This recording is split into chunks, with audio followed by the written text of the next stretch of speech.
The discussion around diversity in media, particularly video games, is multifaceted and often contentious. The central question is whether it is possible to over-diversify media to the point where it becomes unappealing to a broad audience. This debate hinges on the balance between adequately representing diverse groups and ensuring that this representation does not come at the cost of marginalizing others. Let's delve into both sides of this argument. Critics argue that over-diversification in video games can lead to a scenario where the media becomes unappealing to the majority. Their main points include underrepresentation of average characters. Video games often aim to appeal to a broad audience by featuring characters that the majority of players can relate to. Over-diversification can result in an over-representation of minority groups at the expense of characters representing the majority. For example, if a game set in a historically homogeneous society includes a disproportionate number of diverse characters, it may feel inauthentic and alienate players looking for a more realistic or relatable experience. Statistical imbalance. According to this viewpoint, having more characters from minority groups than their real-world demographic percentages could lead to a misrepresentation of society. If only a small percentage of the population identifies in a specific way, critics argue that having a significant number of such characters in a game might overshadow the representation of other identities, particularly those of the majority. Market considerations. Video game developers often rely on market research to determine the preferences of their primary audience.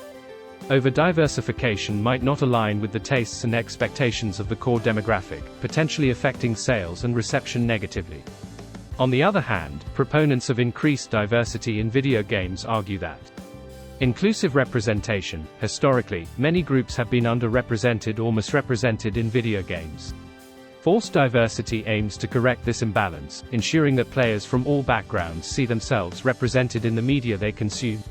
This is particularly important for younger players, who might draw confidence and self-acceptance from seeing characters that look like them or share similar experiences. Broadening perspectives. Introducing diverse characters can enrich storytelling and provide fresh perspectives, making games more engaging and educational.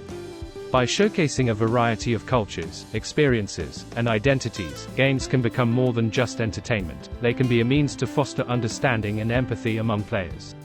Changing demographics. The gaming community is becoming increasingly diverse. As more people from different backgrounds become gamers, it is crucial that games reflect this shift. Over-diversification can be seen as a forward-thinking approach, anticipating and catering to the evolving audience.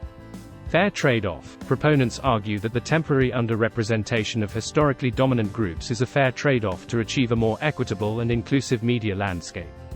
The loss of some representation for the majority group is offset by the significant gains for minority groups who have historically lacked visibility. The debate over the right amount of diversity in video games is complex and nuanced. Striking a balance involves contextual relevance. Ensuring that diversity within a game is contextually relevant can help maintain authenticity. For example, historical accuracy in period games versus more creative freedom in fantasy or sci-fi genres. Narrative integration. Characters from diverse backgrounds should be integrated into the narrative in meaningful ways, rather than feeling like token additions. This enhances the story and avoids superficial representation. Player feedback. Developers can use player feedback to gauge the effectiveness of the diversity efforts, ensuring they meet the needs and desires of their audience while promoting inclusivity. Incremental changes. Gradual increases in diversity might be more palatable to the existing player base, avoiding abrupt shifts that could alienate some players. In conclusion, the question of over-diversification in video games is a balancing act. While it is essential to broaden representation to include diverse groups, it is equally important to do so thoughtfully, ensuring that the media remains appealing to a wide audience. Both sides of the argument offer valid points, and the best approach likely lies in finding a middle ground that values inclusivity without compromising the broader appeal of the media.